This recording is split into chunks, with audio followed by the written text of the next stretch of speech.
छौरा हरिया में टीप दे तो मधुबनी वाला छौरा अनहरिया में किस ले तो presented by Mathli TikTok Music।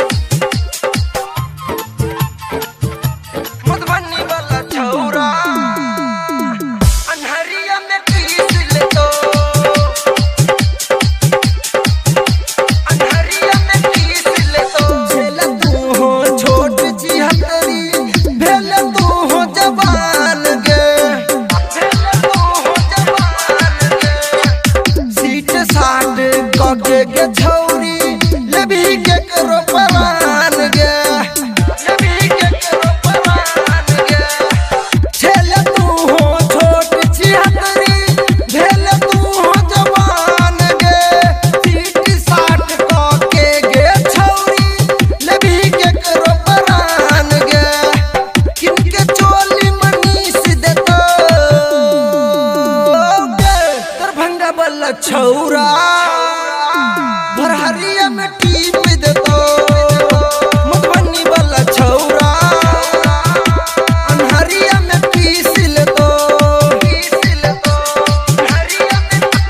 अनहरिया में पीस लेतो मधुबनी वाला छौरा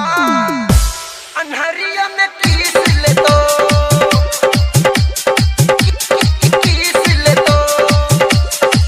माजा मार के छोड़ देता गे पवन कनिए काल में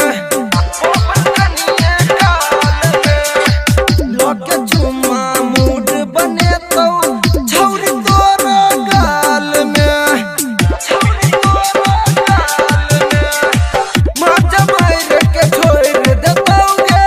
पवन कनिए काल में लोके चुम्मा मूड बने तो छौरी तोरा गाल में संतोष बलमुआ दिल देतो दरभंगा वाला छौरा भरहरिया में टीप देतो सहरसा वाला छौरा अनहरिया में किस लेतो ठोरो में लाली गे कानों में बाली ठोरो में लाली गे कानों में बाली नक में नथिया मुकेश देतो गे दरभंगा वाला छौरा